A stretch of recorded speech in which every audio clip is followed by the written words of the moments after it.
ಮಹಿಳಾ ಕಾಂಗ್ರೆಸ್ನ ನಾಯಕಿಯರು ಮತ್ತು ನಮ್ಮ ನಾಯಕಿಯಾದಂತಹ ಮಂಜುಳಾ ನಾಯ್ಡು ಅವರು, ಗುರಮ್ಮ ಅವರು ಮತ್ತು ನಮ್ಮ ಮಹಿಳಾ ಅಧ್ಯಕ್ಷರು ಮತ್ತು ನಮ್ಮ ಪದಾಧಿಕಾರಿಗಳು ಎಲ್ಲರೂ ಕೂಡ ಇವತ್ತು ತಮ್ಮೊಟ್ಟಿಗೆ ಮಾತನಾಡಬೇಕಂತೇಳಿ ಕರೆದಾಗ ತಾವು ಕೂಡ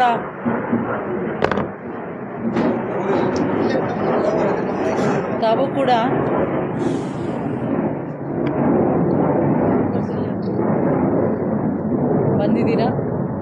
ನೇರವಾಗಿ ನಾನು ವಿಚಾರಕ್ಕೆ ಬರ್ತೀನಿ. ನಾನು ಇವತ್ತು ಮಹಿಳಾ ಕಾಂಗ್ರೆಸ್ ಅಧ್ಯಕ್ಷರಾಗಿ ಹಲವಾರು ಬಾರಿ ಬೀದರ್ಗೆ ಬಂದಿದ್ದೀನಿ.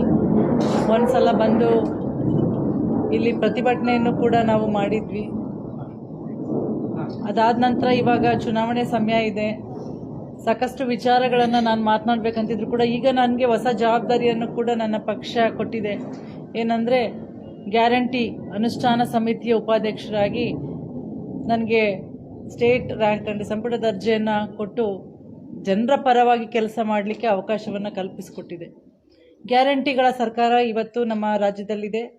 ಗ್ಯಾರಂಟಿ ಪಕ್ಷ, ಗ್ಯಾರಂಟಿ ಮುಖ್ಯಮಂತ್ರಿಗಳು, ಗ್ಯಾರಂಟಿ ಉಪಮುಖ್ಯಮಂತ್ರಿಗಳ ಜೊತೆಯಲ್ಲಿ ಇವತ್ತು ಜನರಿಗೆ ಗ್ಯಾರಂಟಿಗಳನ್ನು ತಲುಪಿಸಿ, ನಾವು ಏನು ಗ್ಯಾರಂಟಿಯನ್ನು ಕೊಟ್ಟಿದ್ವಿ ಚುನಾವಣೆ ಪೂರ್ವದಲ್ಲಿ, ಚುನಾವಣೆ ಮುಂಚೆ ಅದನ್ನು ತಲುಪಿಸಿ ಇವತ್ತು ಬಹಳ ಆತ್ಮವಿಶ್ವಾಸದಿಂದ ಇವತ್ತು ನಾವು ಕೆಲಸವನ್ನು ಮಾಡ್ತಾ ಇದ್ದೇವೆ. ಆದರೆ ಇನ್ನೊಂದು ಕಡೆ ನಾನಿವತ್ತು ನೇರವಾಗಿ ಆರೋಪನ ಮಾಡಲಿಕ್ಕೆ ಇಚ್ಛಿಸ್ತೀನಿ. ಇಲ್ಲಿ BJP ಪಕ್ಷದ ಸಂಸದರು ಹಲವಾರು ವರ್ಷಗಳಿಂದ ಆಯ್ಕೆಯಾಗಿ ಕೆಲಸವನ್ನು ಮಾಡ್ತಿದ್ದಾರೆ. ನಾನೊಂದು ನೇರವಾಗಿ ಅವರಿಗೆ ಪ್ರಶ್ನೆ, ಸಾಕಷ್ಟು ಜವಾಬ್ದಾರಿ ಇದೆ ಅವ್ರಿಗೆ. ಇವತ್ತು ನಮ್ಮ ರಾಜ್ಯದಲ್ಲಿ ಒಂದು ಘಟನೆ ನಡೆದಿದೆ ಹಾಸನದಲ್ಲಿ. ಅದು ಇಡೀ ದೇಶ ಅಲ್ಲ, ಇಡೀ ಪ್ರಪಂಚವೇ ಬೆಚ್ಚಿ ಬೀಳಿಸ್ತಕ್ಕಂಥ ಒಂದು ವಿದ್ರಾವಕ ಘಟನೆ. ಇದು ಯಾವ ರೀತಿ ಅಂತ ಅಂದರೆ, ಮನುಷ್ಯನ ಮನಸ್ಥಿತಿ ಈ ರೀತಿನೂ ಆಗತ್ತಾ ಅಂತ ನಮಗೆ ಪ್ರಶ್ನೆ. ಮನುಷ್ಯರು ಈ ರೀತಿ ನಡ್ಕೊಳ್ತಾರಾ? ನಮ್ಮ ಸಮಾಜ ಹೆಣ್ಣು ಮಕ್ಕಳನ್ನ ಈ ರೀತಿ ದುರ್ಬಲವಾಗಿ ನಡೆಸ್ಕೊಳತ್ತಾ ಅನ್ನೋ ಒಂದು ಪ್ರಶ್ನೆ ಇವತ್ತು ಎದ್ದಿದೆ. ನಾನು ಕೂಡ ನೇರವಾಗಿ ಅದಕ್ಕೆ ಬರ್ತೇನೆ. ಇವತ್ತು ಒಬ್ಬರೇ ಒಬ್ಬ BJP ನಾಯಕರಾಗಲಿ ಅಥವಾ ಇವರು ಸಮ್ಮಿಶ್ರ ಮಾಡ್ಕೊಂಡಿದ್ದಾರೆ NDA ಅಂತ ನಾನು ನೇರವಾಗಿ ಒಬ್ಬರೇ ಒಬ್ಬರು ನಾಯಕರು ಕೂಡ ಇದರ ವಿಚಾರವಾಗಿ ಒಂದೇ ಒಂದು ಪ್ರತಿಕ್ರಿಯೆಯನ್ನು, ಮಾನವೀಯತೆ ದೃಷ್ಟಿಯಿಂದ ಅಟ್ಲೀಸ್ಟ್ ಒಂದೇ ಒಂದು ಪ್ರತಿಕ್ರಿಯೆಯನ್ನು ನೀಡಿಲ್ಲ. ಇಲ್ಲಿಯ ಸಂಸದರು ಏನಾದರೂ ಪ್ರತಿಕ್ರಿಯೆ ನೀಡಿದಾರಾ? ನನಗೆ ಗೊತ್ತಿಲ್ಲ. ತಾವೇ ನಮಗೆ ಮಾಹಿತಿ ಕೊಡಬೇಕು. ಇವತ್ತು ಮಾತಾಡಿದಾರಾ? ನಿನ್ನೆ ಮಾತನಾಡಿದ್ದಾರೆ. ನಿನ್ನೆ ಪ್ರತಿಕ್ರಿಯೆಯನ್ನು ಕೊಟ್ಟಿದ್ದಾರೆ. ಸೊ ಇವತ್ತು ಪ್ರತಿಕ್ರಿಯೆ ಆದಮೇಲೆ ಏನಂತ ಹೇಳಿದ್ರು ಪ್ರತಿಕ್ರಿಯೆ ಸರ್ ಅವರು? ಶಿಕ್ಷೆ ಆಗಬೇಕು, ನಾವು ನಿಲ್ತೇವೆ. ಹೌದು. ಎಷ್ಟು ದಿನಗಳಾದ್ಮೇಲೆ ಪ್ರತಿಕ್ರಿಯೆ ಕೊಟ್ಟಿದ್ದಾರೆ ಸರ್? ನಾಳೆ ಚುನಾವಣೆ, ಇನ್ನೊಂದು 3 ದಿನಕ್ಕೆ. ಹೌದು. ಹೇಳಕ್ಕೆ ಇವ್ರದ್ದು ನಾರಿ ಶಕ್ತಿ, ನಾವು ಏನು ಮಹಿಳೆಯರ ಸಬಲೀಕರಣ ಮಾಡ್ತೀವಿ, ಮಹಿಳೆಯರ ಪರವಾಗಿರ್ತೀವಿ ಅಂತೇಳಿ ಅಧಿಕಾರಕ್ಕೆ ಬಂದಂಥ ಪಕ್ಷ ಇದು. 2014ಕ್ಕೆ ನಾವು ಒಂಚೂರು ಫ್ಲ್ಯಾಶ್ ಬ್ಯಾಕ್ ಹೋದರೆ 10 ವರ್ಷಗಳ ಅವಧಿಗೆ ಅವರು ಇಲ್ಲಿ ಸಂಸದರಾಗಿ 2014ರಿಂದ ಕೆಲಸ ಮಾಡ್ತಾ ಇದ್ದಾರೆ. 2014 ಅವಧಿಗೆ ಹೋದಾಗ ನಾನು ಒಂದು ವಿಚಾರವನ್ನು ಗಮನಕ್ಕೆ ತರ್ತೀನಿ. ಪ್ರಧಾನಮಂತ್ರಿ ಮೋದಿ ಅವರು ಅವತ್ತು ಚುನಾವಣೆ ಪೂರ್ವ ಭಾಷಣದಲ್ಲಿ ಹಲವಾರು ಆಶ್ವಾಸನೆಗಳನ್ನು ಕೊಟ್ಟರು. ಮಹಿಳೆಯರ ಬದುಕಿಗೆ ನಾವು ಬಂಗಾರವನ್ನು ಮಾಡ್ತೇವೆ, ನಿಮಗೆ ಏನು ಮೀಸಲಾತಿಯನ್ನು ಕೊಡ್ತೀವಿ ಅಂತ ಹೇಳಿದರು. ಬೆಲೆ ಎಲ್ಲ ಇಳಿಸ್ಬಿಡ್ತೀವಿ, ಗ್ಯಾಸ್ ಬೆಲೆಯಿಂದ ಹಿಡಿದು ಎಲ್ಲವನ್ನು, ಪೆಟ್ರೋಲ್ ಡೀಸೆಲ್ಲು ಎಲ್ಲವನ್ನು ಇಳಿಸಿ ನಿಮಗೆ ಬಹಳ ಒಳ್ಳೇದು ಮಾಡ್ತೀವಿ ಅಂತೇಳಿ ಬಂದಿದ್ದರು. ಆದರೆ ಒಂದೇ ಒಂದು ಗ್ಯಾರಂಟಿಗಳನ್ನು ಅವರು ಅವಾಗ ಕೊಟ್ಟಂಥ ಭರವಸೆಗಳನ್ನು ಈಡೇರಿಸಿಲ್ಲ. ಇವತ್ತು ಸುಳ್ಳು ಸುಳ್ಳು ಜಾಹೀರಾತುಗಳನ್ನು ಪತ್ರಿಕೆಗಳಲ್ಲಿ ಕೊಡ್ತಾ ಇದ್ದಾರೆ. ಇದು ನಾನು ಹೇಳ್ತಾ ಇಲ್ಲ, ಜನ ಹೇಳ್ತಾ ಇದ್ದಾರೆ. ಏನಂತ? ನಾವು ಅದು ಮಾಡಿದ್ದೀವಿ, ಇದು ಮಾಡಿದ್ದೀವಿ, ಅದು ಮಾಡಿದ್ದೀವಿ. ಇವತ್ತು ಇಲ್ಲಿ ಎಷ್ಟು ಅಭಿವೃದ್ಧಿ ಆಗಿದೆ ಸಂಸದರ ಕಡೆಯಿಂದ ಅಂತ ನೋಡಿದಾಗ ನನಗೇನು ಅಂಥ ಅಭಿವೃದ್ಧಿ ಕೆಲಸಗಳೇನು ಕೂಡ ಕಣ್ಣಿಗೆ ಕಾಣ್ತಾ ಇಲ್ಲ. ಭಾಳ ವಿಶ್ವಾಸ ಇಟ್ಟು ಈ ಬೀದರ್ನ ಜನ ಅವ್ರಿಗೆ ಆರಿಸಿ ಕಳಿಸಿದ್ರು. ಎಲ್ಲ ಇರಲಿ. ಇವತ್ತು ನಾರಿ ಸಮ್ಮಾನ್ ಅಂತ ಒಂದು ಪ್ರೋಗ್ರಾಮ್ ಇದೆ ಅವ್ರದ್ದು, ಯೋಜನೆ. ಜೊತೆಗೆ ಬೇಟಿ ಬಚಾವೋ ಬೇಟಿ ಪಡಾವೋ, ಬೇಟಿ ಬಚಾವೋ ಬೇಟಿ ಪಡಾವೋ. ಇವತ್ತು ನಿಜಕ್ಕೂ ಪ್ರಶ್ನೆ ಮಾಡಬೇಕು, ನಮ್ಮ ನಮ್ಮ ಹೆಣ್ಣುಮಕ್ಕಳನ್ನ ಯಾರಿಂದ ಬಚಾವ್ ಮಾಡಬೇಕು? BJP ನಾಯಕರಿಂದ ಅಥವಾ NDA ನಾಯಕರಿಂದ ಇವತ್ತು ರಕ್ಷಣೆ ಮಾಡಬೇಕಾಗಿದೆ ನಾವು. ಕರೆಕ್ಟ್, ಅವ್ರ ಸ್ಲೋಗನ್ ಕರೆಕ್ಟ್ ಇದೆ. ಅವ್ರು ಹೇಳಿರೋದು ನಮ್ಮ ಪಕ್ಷದ ನಾಯಕರಿಂದನೇ ನಾವು ರಕ್ಷಣೆ ಮಾಡಿ ಇವತ್ತು ಹೆಣ್ಮಕ್ಳನ್ನ ಉಳಿಸ್ಕೋಬೇಕು ಅನ್ನೋದೇ ಅವ್ರದ್ದು ಸ್ಲೋಗನ್ನ ಅರ್ಥ ಇವತ್ತು. ಜೊತೆಗೆ ಇವತ್ತು ನಮ್ಮ ರಾಜ್ಯದಲ್ಲಿ ನಡೆದಂಥ ಘಟನೆ ನಿಜಕ್ಕೂ ಕೂಡ ಅದನ್ನು ನೋಡಬಾರ್ದು, ಯಾರೂ ನೋಡೋಕ್ಕಾಗಲ್ಲ, ನೋಡಬಾರ್ದು, ನಾನು ನೋಡಿಲ್ಲ. ಆದರೆ ಹಲವಾರು ತುಣುಕುಗಳನ್ನು ಟಿ ವಿಲಿ ಹಾಕಿದ್ದಾರೆ, ವಾಟ್ಸಪ್ಗಳಲ್ಲಿ ಕಳಿಸಿದಾರಲ್ಲ. ಇವತ್ತು ಆ 3,000ಕ್ಕೂ ಹೆಚ್ಚು ವಿಡಿಯೋಗಳನ್ನು ನೋಡಿದಾಗ ಈ ಒಬ್ಬ ತಪ್ಪಿತಸ್ಥ ಏನು NDA ಸಂಸದರಾಗಿರೋದು ಅವ್ರಿಗೆ, ಅಲ್ಲಿ NDA ಸಂಸದರಾಗಿ ಇರ್ತಕ್ಕಂತಹ ಪ್ರಜ್ವಲ್ ರೇವಣ್ಣ ಅವ್ರನ್ನ ಇವತ್ತು ಈಗಾಗಲೇ ಮಹಿಳಾ ಆಯೋಗದ ಒಂದು ಮನವಿ ಬೇರೆಗೆ ಸರ್ಕಾರ SIT ತನಿಖೆಗೆ ಒಳಪಡಿಸಿ ನ್ಯಾಯವನ್ನು ಕೊಡಿಸ್ಲಿಕ್ಕೆ ನಿಂತಿದೆ. ಇವತ್ತು ನಾವು ಈ ಒಂದು ವಿಚಾರವನ್ನು ತಗೊಂಡು ಇಲ್ಲೂ ಬಂದು ಮಾತನಾಡ್ತಿದ್ವಿ. ಯಾಕಂದರೆ ಇವತ್ತು ಅಲ್ಲಾಗಿರ್ಬೋದು, ನಾಳೆ ಇನ್ನೊಂದು ಕಡೆ ಆಗ್ಬೋದು, ನಾಳೆ ಇನ್ನೊಂದು ಕಡೆ ಆಗ್ಬೋದು. ಆರೋಪಿಯನ್ನು ರಕ್ಷಣೆ ಮಾಡತಕ್ಕಂತಹ ಎಲ್ಲ ಉದಾಹರಣೆಗಳು ನಮ್ಮ ಕಣ್ಣ ಮುಂದೆ ಇದೆ. ಯಾಕಂದರೆ ಈಗಾಗಲೇ ಆರೋಪಿಯನ್ನು ಬೇರೆ ದೇಶಕ್ಕೆ ಕಳಿಸಾಗಿದೆ. ಯಾರು ಇದರ ಹಿಂದೆ ಇರ್ತಕ್ಕಂಥದ್ದು, ಇದರ ತನಿಖೆ ಮೊದಲಾಗಬೇಕು. ಯಾರು ಆರೋಪಿಯನ್ನು ದೇಶ ಬಿಟ್ಟು ಓಡೋಗ್ಲಿಕ್ಕೆ ಅವಕಾಶ ಮಾಡಿಕೊಟ್ಟಿದ್ದಾರೆ ಆ ಒಂದು ತನಿಖೆ ಆಗಬೇಕಂತ ಮೊದಲು ನಾವು ಆಗ್ರಹ ಮಾಡ್ತಿದ್ದೀವಿ. ಇವತ್ತು ಏರ್ಪೋರ್ಟ್ ಅಥಾರಿಟಿ ಇರ್ಬೋದು, ಪಾಸ್ಪೋರ್ಟ್ ಇದೆ, ಅದಿಲ್ಲದೇ ಬೇರೆ ದೇಶಕ್ಕೆ ಹೋಗ್ಲಿಕ್ಕೆ ಆಗೋದಿಲ್ಲ. ಇವ್ರಿಗೇನಾದ್ರೂ ಆ ಒಂದು ಹೆಣ್ಣು ಮಕ್ಕಳ ಬಗ್ಗೆ ಕನಿಕರ ಅಥವಾ ಆಸಕ್ತಿ ಅಥವಾ ಇಚ್ಛೆ ಇದ್ದಿದ್ರೆ, ಆ ಹೆಣ್ಮಕ್ಳು ಅನ್ಯಾಯ ಆಗಿದೆಯಪ್ಪ ಅಂತ ಅಂತಿದ್ರೆ ದೇಶ ಬಿಟ್ಟು ಹೋಗ್ಲಿಕ್ಕೆ ಯಾರೂ ಕೂಡ ಸಹಕಾರ ಕೊಡಬಾರ್ದಿತ್ತು. ಇವತ್ತು ರಾಜ್ಯ ಸರ್ಕಾರದ ಒಂದು ವ್ಯಾಪ್ತಿಯಲ್ಲಿ ಏನಿದೆ ಅದು ನಿಷ್ಪಕ್ಷಪಾತವಾಗಿ ಪ್ರಾಮಾಣಿಕವಾಗಿ ನಡೆದು ಆರೋಪಿಗೆ ತಕ್ಕ ಶಿಕ್ಷೆ ಆಗಬೇಕು. ಜೊತೆಗೆ ಕೇಂದ್ರ ಸರ್ಕಾರದ ವ್ಯಾಪ್ತಿ ಇದೆ. ಇವಾಗ ಹೊರದೇಶಕ್ಕೆ ಹೋದ್ಮೇಲೆ ಬರ್ತಕ್ಕಂಥ ಕಾನೂನುಗಳು ಏನು, ಈ ನೆಲದ ಕಾನೂನೇನು, ಆ ವಿದೇಶದ ಕಾನೂನೇನು ಹೇಳ್ತದೆ, ಆ ಒಂದು ಹಿಡಿತವನ್ನು ತಗೊಂಡು ಇವತ್ತು ನಾನು ನೇರವಾಗಿ ನಮ್ಮ ವಿಶ್ವಗುರುಗಳಿಗೆ ಕೇಳ್ತೀನಿ. ಯಾರು ವಿಶ್ವಗುರುಗಳು ಅಂದರೆ ನಮಗೂ ನಿಮಗೂ ಎಲ್ಲರಿಗೂ ಗೊತ್ತು. ವಿಶ್ವಗುರುಗಳು ಅಂತ ಹೆಮ್ಮೆಯಿಂದ ಹೇಳ್ಕೊಳ್ತಕ್ಕಂತಹ ಮೋದಿ ಅವರು ಇವತ್ತು ಏನಾದರೂ ಈ ವಿಚಾರದ ಬಗ್ಗೆ ಮಾತನಾಡಿದಾರೆ ಏನೋ ನನಗೆ ಗೊತ್ತಾಗ್ಲಿಲ್ಲ. ಅವ್ರ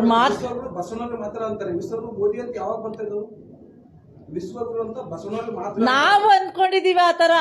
ಕನ್ನಡಿಗರು ಕರ್ನಾಟಕದವರು ವಿಶ್ವಗುರುಗಳು ನಮ್ಮ ಬಸವಣ್ಣನವರು. ಅದಕ್ಕೇನೆ ನಮ್ಮ ಸರ್ಕಾರ ಹೇಳ್ತಾರಲ್ಲ ಅಂತ ಹೇಳಿದ್ರು. ಅವರು ವಿಶ್ವಗುರು ಅಂತ ಹೇಳ್ಕೊಂತಾರೆ.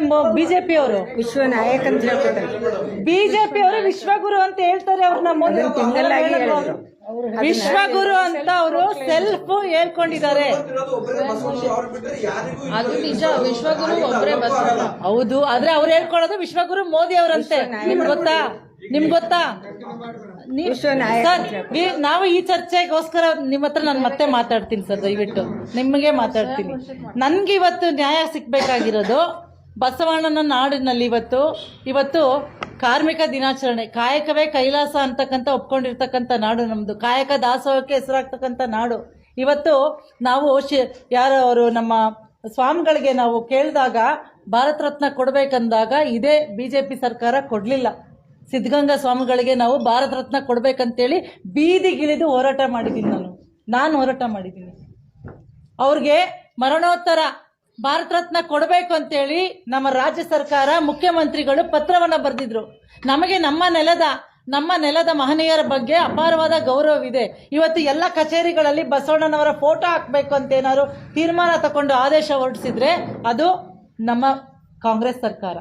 ಮತ್ತು ಇವತ್ತು ನಾನು ಹೆಚ್ಚು ಅದಕ್ಕೆ ರಾಜಕೀಯಕ್ಕೆ ಬೆರೆಸ್ಲಿಕ್ಕೆ ಹೋಗೋದಿಲ್ಲ. ಆ ವಿಚಾರದಲ್ಲಿ ಹೆಣ್ಮಕ್ಳಿಗೆ ಜಾತಿ ಇಲ್ಲ, ಹೆಣ್ಮಕ್ಳಿಗೆ ಧರ್ಮ ಇಲ್ಲ, ಹೆಣ್ಮಕ್ಳಿಗೆ ಯಾವುದೇ ಆದಂಥ ಒಂದು ಕೋಮಿಲ್ಲ. ಹಂಗಾಗಿ ಹೆಣ್ಮಕ್ಳ ಜಾತಿನೇ ಒಂದು ಜಾತಿ, ಹೆಣ್ಮಕ್ಳು ಎಲ್ಲರೂ ಕೂಡ ಒಂದು ಜಾತಿ. ಎರಡನೇ ದರ್ಜೆ ಪ್ರಜೆಗಳು ನಾವು ಇವತ್ತಿಗೂ ಕೂಡ ಎಲ್ಲೂ ಕೂಡ ಪ್ರಥಮ ದರ್ಜೆ ಪ್ರಜೆಗಳಾಗಿ ನಾವು ಇನ್ನೂ ಕೂಡ ಈ ಇಸ್ವಿಯಲ್ಲೂ ಕೂಡ 2024ನೇ ಇಸ್ವಿಯಲ್ಲೂ ಕೂಡ ನಾವು ಹೋಗ್ಲಿಕ್ಕೆ ಆಗಲಿಲ್ಲ. ಸಾಕಷ್ಟು ಭಾಷಣಗಳನ್ನ ಮಾತಾಡ್ತೀವಿ, ಮೈಕ್ ಹಿಡ್ಕೊಂಡ್ರೆ ಭಾಷಣ ಬಿಗಿತೀವಿ, ಮಹಿಳೆಯರೇ ಮುಂದೆ ಬರಬೇಕು ಅಂತೇಳಿ. ಆದರೆ ಇವತ್ತು ಮಹಿಳೆಯರಿಗೇನೋ ಒಂದು ಗ್ಯಾರಂಟಿಗಳ ಮುಖಾಂತರ ಅವ್ರಿಗೆ ಶಕ್ತಿ ಕೊಡ್ಬೇಕಂದಾಗ ಕುಮಾರಣ್ಣ ಮಾತಾಡ್ತಾರೆ, ಗ್ಯಾರಂಟಿಗಳಿಂದ ದಾರಿ ತಪ್ಪಿದ್ದಾರೆ ಅಂತ ಕುಮಾರಣ್ಣ ಮಾತಾಡ್ತಾರೆ. ಅವ್ರದೇ ಪಕ್ಷದ ಇವತ್ತು NDA ಪಕ್ಷದ ನಾಯಕರು ಯಾರು ಕೂಡ ಅದನ್ನ ಖಂಡಿಸೋದಿಲ್ಲ. ಮಹಿಳೆಯರ ಪರವಾಗಿ ಅವರು ಬಾಯಿ ಬಿಟ್ಟು ತಾಳಿ ಬಗ್ಗೆ ಮಾತಾಡ್ತಾರೆ ಯಾರು? ನಮ್ಮ ಪ್ರಧಾನಮಂತ್ರಿಗಳು. ತಾಳಿ ಅಂದ್ರೆ ಎಷ್ಟು ಪವಿತ್ರತೆ ಇದೆ ಅನ್ನೋದನ್ನ ನಮ್ಮ ಹೆಣ್ಮಕ್ಳನ್ನ ಕೇಳ್ಬೇಕು ನಾವು. ನಾವು ಕೂಡ ತಾಳಿ ತರಿಸಿದ್ದೀನಿ ನಾನು ಕೂಡ ನನ್ನ ಕತ್ತಲ್ಲಿ. ನಮ್ಮ ಬಗ್ಗೆ ಕೇಳಬೇಕು. ತಾಳಿ ಬಗ್ಗೆ ಗೊತ್ತಿಲ್ಲದಿದ್ದವರು ಅದ್ರ ಪ್ರಾಮುಖ್ಯತೆ ಬಗ್ಗೆ ಮಾತಾಡ್ತಾರೆ. ಯಾವ ನಾಯಕರು ಕೂಡ ಕಾಣಿಸೋದಿಲ್ಲ. ಎಲ್ಲಕ್ಕಿಂತ ಅವಮಾನವಾದ ಸಂಗತಿ ಏನಂತಂದ್ರೆ ಅಲ್ಲಿರ್ತಕ್ಕಂಥ ನಾಯಕಿಯರು, ಶೋಭಕಾ ಇರ್ಬೋದು, ಮಾಳವಿಕಾ ಇರ್ಬೋದು, ಸ್ಮೃತಿ ಇರಾನಿ ಇರ್ಬೋದು, ಯಾರು ತಾರಾ ಇರ್ಬೋದು, ಯಾರು ಕೂಡ ಆ ಒಂದು ಬಿಜೆಪಿ ಮಹಿಳಾ ಮೋರ್ಚಾದ ಅಧ್ಯಕ್ಷ ಇರ್ಬೋದು, ಆ ವಿಚಾರವನ್ನು ಯಾರು ಕೂಡ ಕಾಣಿಸೋದಿಲ್ಲ. ಅಂದ್ರೆ ಏನರ್ಥ? ಮಹಿಳೆಯರಿಗೆ ಮಾತನಾಡೋದಿಕ್ಕಿರ್ತಕ್ಕಂಥ ವಸ್ತು ಅಂದ್ರೆ ಮಹಿಳೆಯರು, ಭೋಗದ ವಸ್ತು ಅಂದ್ರೆ ಮಹಿಳೆಯರು ಅನ್ನೋದನ್ನ ಈ ಒಂದು ಪಕ್ಷದ ನಾಯಕರು ತೋರಿಸ್ತಾ ಇದ್ದಾರೆ. ಈ ವಿಡಿಯೋಗಳಲ್ಲಿ ಅದೇ ತಾನೇ, ಎದುರಿಸಿ ಬೆದರಿಸಿ. ಈಗ ಆ ಕುಟುಂಬದವ್ರಿಗೆ ರಕ್ಷಣೆ, ಆ ಕುಟುಂಬದವ್ರಿಗೂ ಕೂಡ ಎದುರಿಸಿ ಬೆದರಿಸಿ ಕೊಲೆ ಬೆದರಿಕೆಗಳು ಇಷ್ಟು ವರ್ಷ ಆ ವಿಡಿಯೋಗಳು ಯಾಕೆ ಬಂದಿರಲಿಲ್ಲ ಅಂದ್ರೆ, ಆ ಸಂತ್ರಸ್ತರು ಯಾಕೆ ಮಾತಾಡಲಿಲ್ಲ ಅಂದ್ರೆ ಅವ್ರಿಗೆ ಎಲ್ಲಾ ರೀತಿಯಾದಂತ ಬೆದರಿಕೆ, ಎದರಿಕೆ, ಕೊಲೆ ಬೆದರಿಕೆಗಳು ಪ್ರತಿಯೊಂದು ಇತ್ತು. ಮಾನಕ್ಕೆ ಹಂಚತಕ್ಕಂಥ ಹೆಣ್ಣುಮಕ್ಕಳು ಯಾರು ಕೂಡ ಬಂದು ಹೇಳೋದಿಲ್ಲ ಆ ವಿಚಾರಗಳನ್ನ. ಇವತ್ತು ಬೀದಿಗೆ ಬಂದಿದೆ ಆ ವಿಚಾರಗಳು. ಅವರ ಭವಿಷ್ಯ ಕತ್ಲಲ್ಲಿದೆ. ಆ 2,000 ಎಷ್ಟು ಹೆಣ್ಮಕ್ಳಿದಾರೋ ಗೊತ್ತಿಲ್ಲ, ತನಿಖೆಯಲ್ಲಿ ಗೊತ್ತಾಗ್ತಾ ಇದೆ. ಇವಾಗ ನಿಧಾನವಾಗಿ ಬಂದು ಮಾತನಾಡ್ತಿದ್ದಾರೆ. ಅವ್ರಿಗೆ ಧೈರ್ಯವಾಗಿ ನಾವೆಲ್ಲರೂ ಕೂಡ ರಕ್ಷಣೆ ಕೊಡ್ತಕ್ಕಂಥ ಕೆಲಸವನ್ನ ಇಡೀ ದೇಶ ಮಾಡ್ಬೇಕು. ಇವತ್ತು ಪ್ರಧಾನಮಂತ್ರಿಗಳು ತಾಯಿ ಸ್ಥಾನದಲ್ಲಿದ್ದಾರೆ. ಅವರು ಒಂದು ಸಂದೇಶ ಕೊಡಬೇಕಾಗಿತ್ತು ಇಷ್ಟರಲ್ಲೇನೆ. ನೀವು ಯಾವುದೇ ಕಾರಣಕ್ಕೂ ಧೈರ್ಯಗೊಂಡ್ಬೇಡಿ, ನಿಮ್ಮನ್ನ ಕಾಪಾಡ್ತಂತ ಕೆಲಸವನ್ನ ಪ್ರಧಾನಮಂತ್ರಿಯಾಗಿ ನಾನು ಮಾಡ್ತೀನಿ ಅನ್ನೋ ಒಂದೇ ಒಂದು ಭರವಸೆಯನ್ನ ಅವ್ರು ಕೊಡಬೇಕಾಗಿತ್ತು. ಇಲ್ಲ ಅವ್ರ ನಾಯಕರುಗಳು ಯಾರಾದ್ರೂ ಕೊಡಬೇಕಾಗಿತ್ತು. ಇದು ನಾವು ಕೇಳ್ತಾ ಇರ್ತಕ್ಕಂಥದ್ದು. ಏನೋ ಕೊಟ್ಬಿಡಿ ಅಂತ ಕೇಳ್ತಾ ಇಲ್ಲ ನಾವು. ಅವ್ರಿಗೆ ರಕ್ಷಣೆ, ಅವರ ಭವಿಷ್ಯಕ್ಕೆ ಒಂದು ಭದ್ರತೆ, ಅವ್ರ ಜೊತೆಗೆ ನಾವು ಇದೀವಿ ಅನ್ನೋ ಒಂದು ಸಂದೇಶವನ್ನ ಬಿಜೆಪಿ ನಾಯಕರು ಯಾಕೆ ಕೊಡ್ತಾ ಇಲ್ಲ? ಯಾಕೆ ಮೌನವಾಗಿದ್ದಾರೆ? ಯಾಕೆ ಹೆಣ್ಮಕ್ಳಲ್ಲಿ ಇರ್ತಕ್ಕಂಥ ನಾಯಕಿಯರು ಯಾಕೆ ಮಾತನಾಡ್ತಾ ಇಲ್ಲ? ಪ್ರಶ್ನೆ ಮಾಡಬಾರ್ದ ನಾವು ಕೇಳಬಾರ್ದಾ? ಹೌದು, ನೇಹಾ ಪ್ರಕರಣ ಇಡೀ ನಮ್ಮ ರಾಜ್ಯನೇ ಕೂಡ ಬೆಚ್ಚಿ ಬೆಳೆಸ್ತಂತ ಒಂದು ಪ್ರಕರಣ. ಕಣ್ಣೆದ್ರಿಗೆ ನಾನು 2 ಹೆಣ್ಮಕ್ಳು ತಾಯಿ. ಹೆಣ್ಮಕ್ಳು ಎಲ್ರಿಗೂ ನಮ್ಮ ಮಗಳು ನೇಹಾ, ನಮ್ಮ ಮಗಳು, ನಮ್ಮ ಕರ್ನಾಟಕದ ಮಗಳು. ಆಕೆಗೂ ಕೂಡ ಅನ್ಯಾಯ ಆಗಬಾರ್ದು. ಆ ಕೊಲೆಗಾರನ್ನ ಗಲ್ಲಿಗೇರಿಸ್ತಕ್ಕಂಥ ಕೆಲಸವನ್ನ ಸರ್ಕಾರ ಮಾಡಬೇಕು. ನಾವು ಇದರಲ್ಲೂ ರಾಜಕೀಯ ಮಾಡೋದಿಲ್ಲ. ನೇಹಾ ಪ್ರಕರಣವಾದಾಗ ಇಡೀ ರಾಜ್ಯಾದ್ಯಂತ ಪ್ರತಿಭಟನೆಯನ್ನು ಮಾಡಿಸಿದಂತಹ NDA ನಾಯಕರು ಇವತ್ತು ಒಂದೇ ಒಂದು ತುಟಿ ಬಿಚ್ಚಿ ಮಾತನಾಡ್ತಿಲ್ಲ. ಇವತ್ತು ಇದ್ದು ಸತ್ತಂಗಾಗಿದ್ದಾರೆ ಆ 3,000 ಹೆಣ್ಮಕ್ಳು. ಅವ್ರು ಬದುಕಿದ್ದು ಸತ್ತಂಗಾಗಿದ್ದಾರೆ. ಇದು ಕೊಲೆಗಿಂತಲೂ ಉಗ್ರವಾದಕ್ಕಂತ ಕೊಲೆ, ಉಗ್ರ ಕೊಲೆ. ಇದು ಕೊಲೆ ಅಲ್ವಾ? ಅವ್ರ ಜೀವನ ಮಾಡೋಕ್ಕಾಗುತ್ತಾ? ಎಷ್ಟೊಂದು ಹೆಣ್ಮಕ್ಳಿಗೆ ಡೈವರ್ಸ್ ಆಗ್ತಾ ಇದೆ. ಎಷ್ಟೊಂದು ಹೆಣ್ಮಕ್ಳು ಮನೆಯಿಂದ ದೂರ ಆಗ್ತಾ ಇದ್ದಾರೆ. ಅವ್ರ ಬದುಕಿಗೆ ಭದ್ರತೆ ಏನು? ಇದನ್ನ ಇವ್ರು ಯಾರು ಮಾತನಾಡ್ತಾ ಇಲ್ವಲ್ಲ? ಯಾಕೆ ಇವ್ರಿಗೆ ಮೂಕವರಾಗಿದ್ದಾರಲ್ಲ? ನಮ್ಮ ಕರ್ನಾಟಕದ ಹೆಣ್ಣುಮಕ್ಳ ವಿಚಾರ ಇವ್ರಿಗೆ ಗಂಭೀರತೆ ಅಲ್ವಾ? ಇದು ನಾನು ಪ್ರಶ್ನೆ ಮಾಡ್ತೀನಿ. ಯಾಕೆ ಮಾತಾಡ್ತಾ ಇಲ್ಲ ನೀವು? ಯಾಕೆ ಅವ್ರಿಗೆ ನ್ಯಾಯ ಕೊಡಿಸ್ಲಿಕ್ಕೆ ಮುಂದೆ ಬರ್ತಿಲ್ಲ? ಏನ್ ಕಾರಣ? ಇವತ್ತು ಮೋದಿಕ ಪರಿವಾರ ಅಂತ ಹೇಳ್ತಾರೆ. ಮೋದಿಕ ಪರಿವಾರ ಯಾರಿರೋದಂದ್ರೆ ಇಂತಹ ಅತ್ಯಾಚಾರಿಗಳು, ಕೊಲೆಗಡಕರು ಇಂಥವರೇ ಇರೋದು. ಇಂಥವ್ರ ರಕ್ಷಣೆಗೆನೆ ಬಿಜೆಪಿ ಕೇಂದ್ರ ಸರ್ಕಾರ ನಿಂತಿದೆ. ಇದಕ್ಕೆ ಸಾಕಷ್ಟು ಉದಾಹರಣೆಗಳಿದ್ದಾವೆ. ಬಿಲ್ಕಿಸ್ ಬಾನು ಪ್ರಕರಣ ಇರ್ಬೋದು, ಅಥವಾ ಕುಲ್ದೀಪ್ ಸಿಂಗ್ ನಾಯರ್ ಪ್ರಕರಣ ಇರ್ಬೋದು, ಅಥವಾ ಉನ್ನಾವ್ನಲ್ಲಿ ಹಿಡಿದಂತ ಘಟನೆ ಇರ್ಬೋದು. ಸುಟ್ಟಾಕ್ತಾರೆ ಉನ್ನಾವ್ನಲ್ಲಿ ಜೀವಂತವಾಗಿ, ಮನೆಯವ್ರನ್ನೆಲ್ಲ ಸುಟ್ಟಾಕ್ತಾರೆ. ಅಲ್ಲಿ ಯೋಗಿನಾಥ್ ಅಂತ ಮುಖ್ಯಮಂತ್ರಿ ಏನೋ ಅಲ್ಲಿ ಕ್ರಮ ತಗೊಳ್ಳೋದಿಲ್ಲ.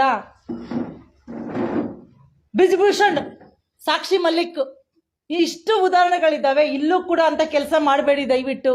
ಆ ಅತ್ಯಾಚಾರಿ ಒಂದು ಘಟನೆ ನನಗೆ ನೆನಪಿರಂಗೆ ಮೇಡಮ್, ಉಮೇಶ್ ರೆಡ್ಡಿ ಅಂತ ಇರ್ಬೋದು, ವಿಕೃತ ಕಾಮಿ ಅಂತೇಳಿ ಅವನದು ಸರಣಿ ಕೊಲೆಗಳನ್ನ ನಾವು ನೋಡಿದ್ವಿ.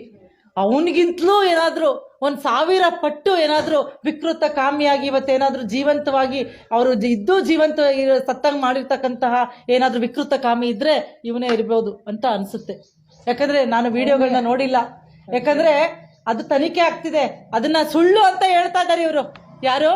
ಈ NDA ನಾಯಕರು. ಅದು ಸುಳ್ಳು, ಅದು ಫೇಕು. ನೀವು ಅದನ್ನ ತನಿಖೆ ಆದ್ಮೇಲೆ ಮಾತಾಡಿ. ಫಸ್ಟ್ ಆ ಹೆಣ್ಮಕ್ಳ ಪರವಾಗಿ ನಿಂತಿದ್ದೀರಾ ನೀವು. ಹೌದು, ಅದು ಸುಳ್ಳಾಗಿದ್ರೆ ಅವ್ನು ಯಾಕೆ ದೇಶ ಬಿಟ್ಟು ಓಡೋದ? ಅವನು ಯಾಕೆ ನನ್ನ ಖಾಸಗಿ ವಿಡಿಯೋಗಳು ಬರಬಾರ್ದು ಅಂತೇಳಿ ಇಂಜೆಕ್ಷನ್ ತಂದ ಮಾಧ್ಯಮಕ್ಕೆ? ಇದು ಪೆನ್ ಡ್ರೈವ್ ಇಂದ ಈಚೆ ಬಂದಿರೋದಲ್ವಾ? ಮಾಧ್ಯಮದಿಂದ ಬಂತ? ಇಲ್ಲ, ಪೆನ್ ಡ್ರೈವ್ ಇಂದ ಈಚೆ ಬಂದಿರೋದಲ್ವಾ? ಯಾಕೆ ತಂದ ಅವನು? ಯಾಕೆ ದೇಶ ಬಿಟ್ಟು ಓಡೋದಾ? ಯಾಕೆ ಇವ್ರು ಉಚ್ಚಾಟನೆ ಮಾಡಿದ್ರು ನಿನ್ನೆ ನಾವೆಲ್ಲ ಪ್ರತಿಭಟನೆಗಳು ಶುರು ಹಚ್ಕೊಂಡ್ಮೇಲೆ ಯಾಕೆ JDS ನವರು ಉಚ್ಚಾಟನೆ ಮಾಡಿದ್ದಾರೆ ಪಕ್ಷದಿಂದ? ಆಮೇಲೆ ಹೇಳ್ತಾರೆ ಅವ್ರ ತಂದೆ ಅವನೇನು ತಪ್ಪು ಮಾಡಿಲ್ಲ, SIT ಕರ್ದಾಗ ಬರ್ತಾನೆ ಬಿಡಿ ಅಂತ ಹೇಳ್ತಾರೆ. ತಪ್ಪು ಮಾಡ್ತಾ ಇದ್ದವನು ಯಾಕೆ ಹೋದ, ಯಾಕೆ ಇವ್ರು ಉಚ್ಚಾಟನೆ ಮಾಡಿದ್ರು? ಅನುಮಾನ ಅಲ್ವಾ ಇದು ನಮ್ಗೆಲ್ಲ? ಮನೆಯವ್ರಿಗೆ ಗೊತ್ತಿದೆ, ಅವ್ರ ಅಪ್ಪನ್ ಗೊತ್ತಿದೆ. 4 ತಿಂಗಳಿದೆ ದೇವರಾಜೇಗೌಡ ಅಂತಕ್ಕಂಥ ಅವರ ಮಾಜಿ ಶಾಸಕ, BJP ಶಾಸಕ ಬಂದು ಪತ್ರಿಕೆ ಮಾಧ್ಯಮದ ಮುಂದೆ ನಿಂತ್ಕೊಂಡು ಪ್ರೆಸ್ ಮೀಟ್ ಮಾಡ್ತಾರೆ, ಅವ್ರಿಗೆ ಪತ್ರವನ್ನು ಬರೀತಾರೆ. ಇವ್ರಿಗೆ ಟಿಕೆಟ್ ಕೊಟ್ಟರೆ ಇವರ ಖಾಸಗಿ ವಿಡಿಯೋಗಳಿದ್ದಾವೆ, ಇವ್ರು ತಪ್ಪು ಮಾಡಿದ್ದಾರೆ, ಹೆಣ್ಮಕ್ಳನ್ನ ಇವ್ರು ಬಳಸ್ಕೊಂಡಿದ್ದಾರೆ, ಅವ್ರ ಜೀವನವನ್ನು ಹಾಳು ಮಾಡಿದ್ದಾರೆ, ನಾನು ಇದನ್ನ ಬಿಡ್ತೀನಿ ಅಂತ ಹೇಳ್ತಾರೆ. ಅಂದ್ರೂ ಕೂಡ ಇವ್ರು ಚರ್ಚೆ ಮಾಡ್ತಾರೆ. ದೇವೇಗೌಡರು ಡೆಲ್ಲಿಗೆ ಹೋಗ್ತಾರೆ, ಅಲ್ಲೋಗಿ ಅಲ್ಲಿ ಟಿಕೆಟ್ ಅನೌನ್ಸ್ ಮಾಡ್ಕೊಂಡು ಬರ್ತಾರೆ. ಗೌಡ್ರ ಬಗ್ಗೆ ಅಪಾರವಾದಂತ ಅಭಿಮಾನ ಇದೆ, ನಮ್ಗೆ ಗೌರವ ಇದೆ.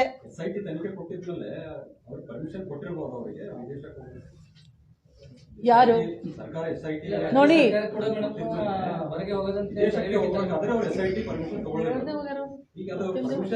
ಇದು ಯಾರು ಕೊಟ್ಟಿದ್ದಾರೋ ಅದನ್ನೇ ಹೇಳಿದ್ದು ತನಿಖೆ ಆಗ್ಬೇಕಂತ ಹೇಳಿ. ಯಾರು ಓಡೋಗಕ್ಕೆ ಸಹಾಯ ಮಾಡಿದ್ದಾರೆ? ಹೌದು,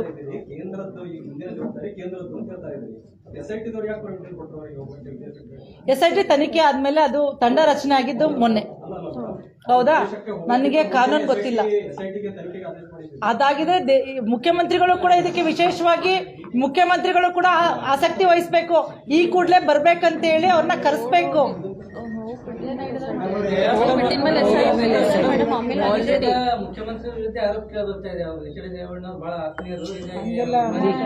ನಾನು ಒಂದ್ ಮಾತು ಹೇಳ್ತೀನಿ, ಎಷ್ಟೇ ಆತ್ಮೀಯರಾಗಿದ್ರು rape is rape, murder is a murder. Please ಇಲ್ಲ ರೀ, ನಿಮ್ಮ ಸರ್ಕಾರಕ್ಕೆ ನಿಮ್ಮ ಮುಖ್ಯಮಂತ್ರಿಗೆ ಇದು ಮಾಡ್ತಾ ಇದ್ದಾರೆ. ತನಿಖೆ ಆಗ್ಲಿ. ಯಾರು ಅತ್ಯಾಚಾರಿಗಳನ್ನ ರಕ್ಷಣೆ ಮಾಡ್ತಕ್ಕಂಥ ಕೆಲಸವನ್ನ ಯಾವ ಸರ್ಕಾರ ಮಾಡ್ತಾ ಇದೆ ಅನ್ನೋದನ್ನ ತನಿಖೆ ಆಗ್ಲಿ. ಅವ್ರು ಹೋದ್ಮೇಲೆ SIT ಬೆಳಗಿನ ಜಾವ ಹೊಟ್ಟೋಗಿದ್ದಾರೆ ಅವರು. 3 ಗಂಟೆ ರಾತ್ರಿ ಅವತ್ತು ಓಟ